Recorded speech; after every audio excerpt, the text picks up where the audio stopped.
You know, you get ridiculous things said like, ah,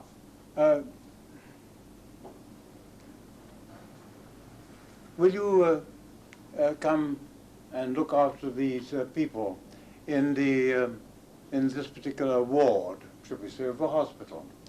They're terminal cancer patients. Terminal cancer.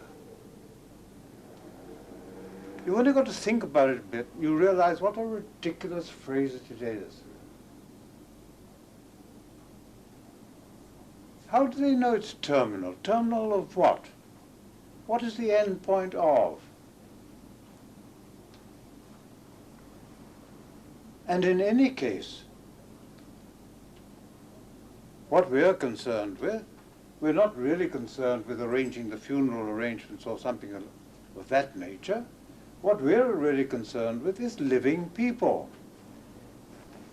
And if there's a job to be done for making the life of people in a particular ward bearable for such length of time as they've got to live, then there's something to be done. That's got nothing to do with terminal cancer or terminal anything. It's got to do with making such life as is still to come, which is still left over, whatever's still in the bank, so to speak, tolerable and available. And finding some method by which the patient can be given a chance of getting onto that wavelength where you bother with what can be done and don't bother over much with what you can't do. I sometimes think, you know, that there's almost an occupational neurosis of analysts, because so much time is spent in finding out the various mistakes that are made, are faults, sins, crimes, and so forth, that one forgets that it's a very unimportant part of the whole story, because one wants to know, no doubt, what one is bad at. It's quite useful to know that. But the really important thing to know is what part of it are we any good at. So even if you've got somebody who is supposed to be in their terminal stages, the really important thing is, what are they still good for? What would you do with the geriatric patients?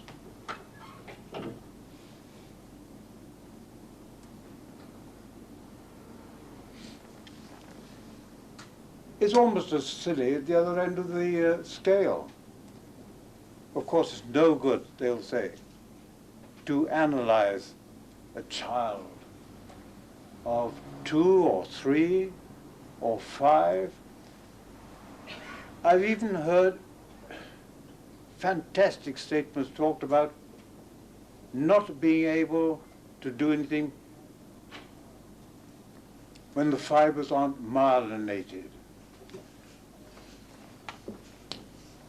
Well, the trouble with the myelinated fibers is that the persons who've got them are so often so rigid, so obstructed, that you can't get another idea through their myelin.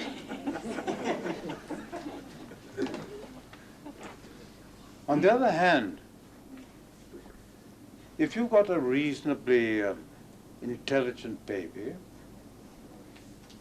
and quite early in the proceedings, you put it in a potty, its non-myelinated bottom seems to know what to do. And it will then proceed to perform very adequately without any fuss or bother. Now, why that is, I don't know. But I think that the infant must have a personality, and so must the old person. however ill they may be, however convinced that they are that they've reached their terminal position. If they had, there's no problem.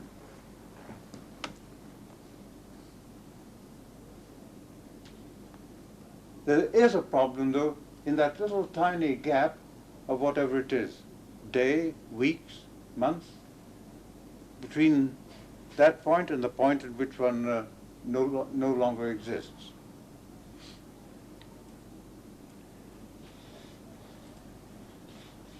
So I think once again one has to get back to this curious business of considering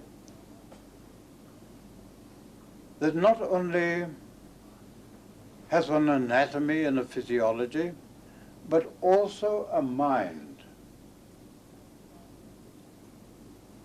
Canst thou not minister to a mind diseased?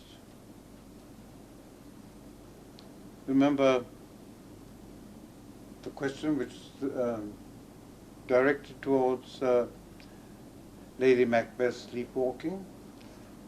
The answer presumably would have to be something like, well, not at the moment, but in 400 years, come along again and I'll tell you what we can do. Similarly today, come along again in 400 years and we'll give an idea. But in the meantime, each one of us individually lives this very short period, this ephemeral existence, possibly in which one could